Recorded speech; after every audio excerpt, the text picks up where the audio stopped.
Hi everyone, let's see the question. The question is, if the polynomial 6x की power 4 plus 8x cube plus 17x square plus 21x plus 7 is divided by another polynomial, the remainder comes out to be ax plus b, then बच्चों ये हमें एक polynomial given है,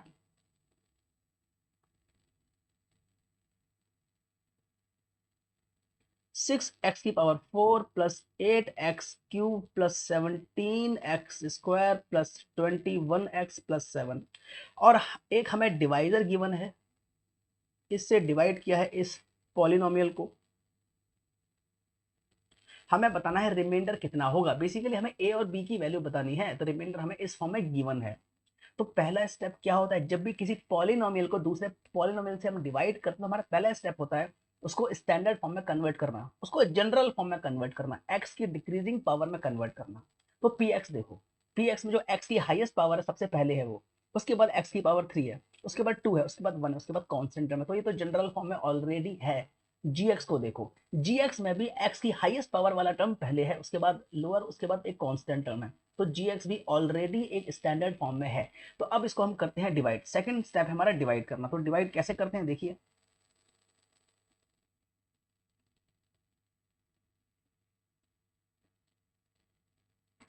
six x की power 4 plus 8x3 plus 17x square plus 21x plus 7 और यहां पर है 3x square plus 4x plus 1। तो हमारा पहला स्टेप है, ये जो डिविडेंड है इसका पहला टर्म देखिए क्या है। यहाँ पे रफली काम करते हैं, ये जो डिविडेंड है इसका पहला टर्म है 6x की पावर 4 और जो डिवाइजर है उसका पहला टर्म है 3x की पावर स्क्वायर। तो इसको पहले डिवाइड करते हैं, ये हो गया 3 2 जा 6, x की पावर 2 x की पावर 4 से कैंसिल हो गया, x की पावर 2 आ गया, तो आंसर आया हमारा 2x स्क्वायर। तो 2x स्क्वायर आ गया हमारा पहला क्वेश्चन का पहला टर्म। तो 2x की पावर स्क्वायर आ गया। अब 2x की पावर स्क्वायर को हम डिवाइजर से करेंगे मल्टीप्लाई, ठीक है।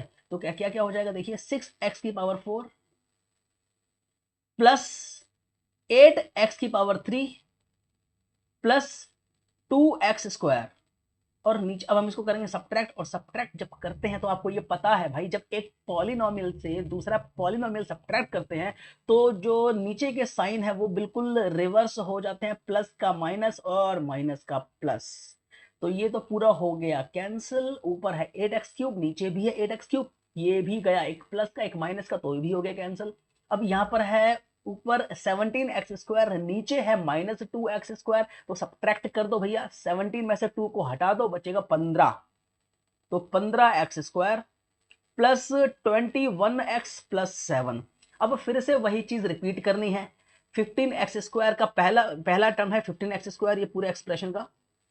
तो 15x स्क्वायर को हम डिवाइड करेंगे किससे, डिवाइजर के पहले टर्म से, 3x स्क्वायर से। डिवाइड करने के बाद 3 5 जा हो गया 15, एक्स स्क्वायर से एक्स स्क्वायर गया, बचा सिर्फ 5।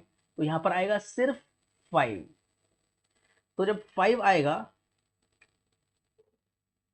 यहां पर हो गया 5 3 15x स्क्वायर, 5 4 जा 20x और प्लस 5। ये मैंने क्या करा, जो मेरा डिवाइजर का टर्म आया 5 उसको मैं, जो मेरा ये क्वेश्चन का जो टर्म आया 5 उसको मैं डिवाइजर से मल्टीप्लाई करूंगा, ठीक है। 5 को मैं 3x square plus 4x plus 1 से मल्टीप्लाई करूंगा और ये आ जाएगा। बहुत ईजी है, ये कॉन्सेप्ट आपने 9th में ही सीख लिया होगा।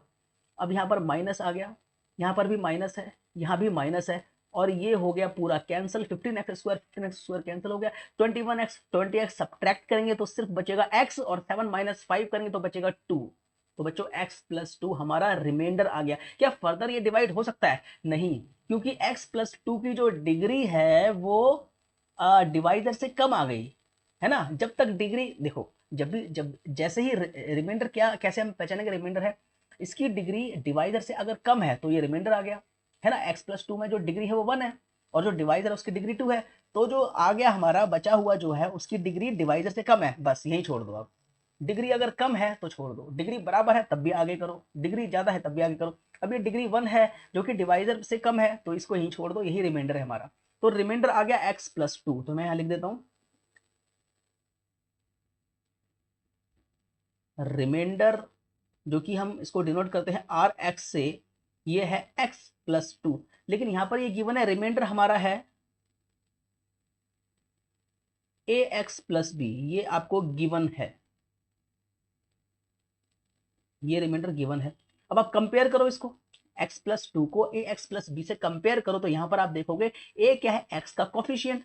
सिमिलरली x प्लस टू में जो x का कॉफिशियंट है वो 1 है, तो a की वैल्यू तो 1 ही होनी है, क्योंकि रिमाइंडर तो ये गिवन है और ये रिमाइंडर आपने फाइंड आउट किया है, तो दोनों सेम है एक्चुअली। तो a की वैल्यू 1 होनी चाहिए और b की वैल्यू 2 होनी चाहिए। a1 b2, फाइनल आंसर है बी ऑप्शन। B2 तो इसमें कहीं नजर नहीं आ रहा, A1 भी बी ऑप्शन है। तो hope you understand this question. Thank you very much.